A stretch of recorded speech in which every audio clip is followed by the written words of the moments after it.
श्री स्वामी समर्थ प्रकट दिन. उधळा गुलाल, वाजवारे नगारे, त्रैलोक्याचे स्वामी आज धर्तीवर आले. अनुसूयेचा तूच दत्त, सुमतीचा तूच श्रीपाद, अंबा भवानीचा तूच नरहरी, आम्हा कैवाऱ्यांचा तूच स्वामी. अशक्य हे सारे करीतो शक्य, एका क्षणात. भिवू नकोस मी पाठीशी आहे, असे सदा सांगे आम्हास. श्री स्वामी समर्थ महाराजांच्या प्रकट दिनाविषयीची खरी हकीकत. स्वामी समर्थ महाराज कधी आले, कुठून आले, ते कोण होते याबद्दल कोणालाच काही माहिती नाही. पण स्वामीसूत नावाचे त्यांचे एक अतिशय महान भक्त होऊन गेले. त्यांना स्वामी समर्थ आपला मुलगा मानायचे. त्यांच्या अनुभवावरून आपल्याला समजेलच की स्वामी कसे प्रकटले. तर स्वामींच्या प्रकटण्याची हकीकत आता चला आपण पाहूया. शेकडो वर्षापूर्वी एक पंजाब प्रांतात हस्तिनापूरपासून 12 कोस म्हणजे जवळपास 24 किलोमीटर अंतरावर छेलीखेडा नावाचं एक गाव होतं. त्या ठिकाणी विजयसिंह नावाचा एक मुलगा आपल्या भाऊ आणि भावजेबरोबर राहायचा. तो मुलगा कोणाही बरोबर मिसळायचा नाही. तर तेथून थोडेशा अंतरावर असणाऱ्या साधारण पडक्या अशा जागेत एक खूप मोठा वटवृक्ष होता. त्यात एक छोटीशी दिवळी होती आणि त्यात एक छोटी गणपतीची मूर्ती होती. तर तो विजयसिंह खूप खिशात गोट्या भरून तिथे जायचा आणि त्या गणपतीबरोबर खेळायचा. पण तो मुलगा गणपतीला आपला मित्र मानून त्याचाही डाव स्वतःवरच घेऊन असं खेळायचा. असंच एक दिवस जात होते आणि त्या परमात्म्याला आपला आविष्कार दाखवण्याची गरज वाटू लागली. त्याने विजयसिंहाला कारण बनवून आपला आविष्कार दाखवला. तर तो दिवस होता चैत्र शुद्ध द्वितीया आणि विजयसिंह रोजच्या आपल्या पद्धतीने याही दिवशी तिथे गणपतीबरोबर खेळायला गेला.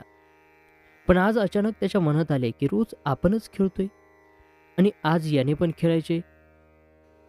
सर्व गोट्या त्याने त्या मूर्तीसमोर टाकल्या आणि तो बोलला की बाप्पा, रोज मीच तुझा डाव खेळतोय, पण आज नाही, आज तूच खेळायचं.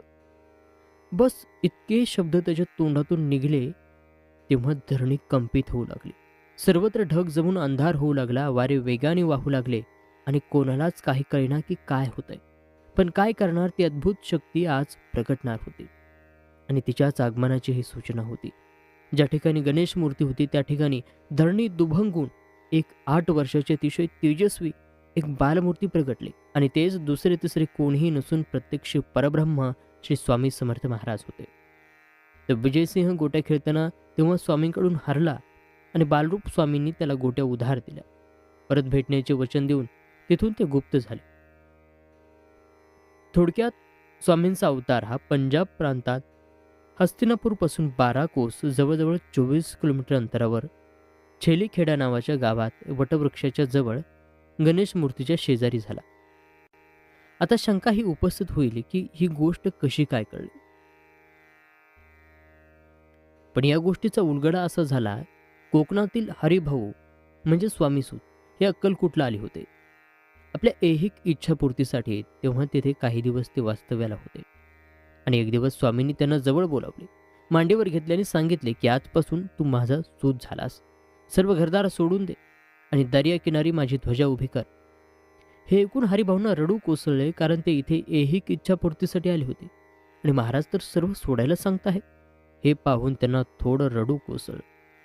तेव्हा स्वामी त्याला म्हणाले की रडतोस काय, माझे पोट बघ किती मोठे आहे, त्याच्यावर हात फिरव बघू.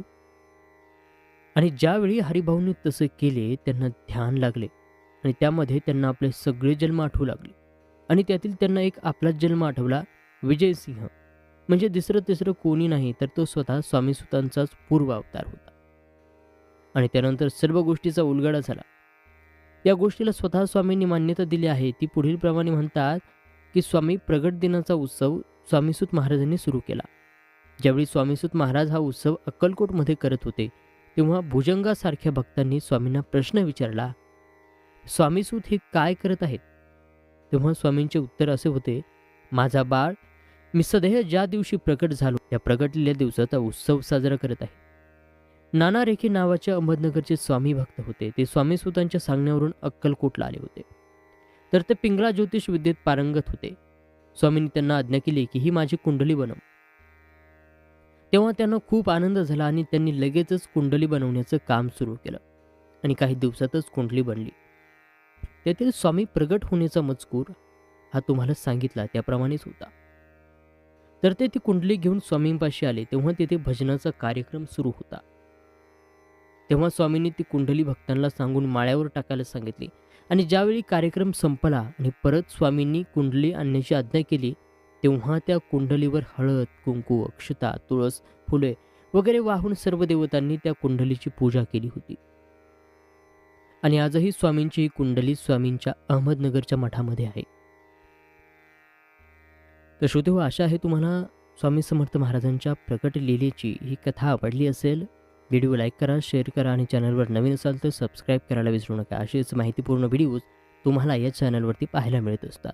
तेव्हा पुन्हा भेटूया नवीन व्हिडिओ नवीन माहितीसह. तोपर्यंत नमस्कार. श्री स्वामी समर्थ.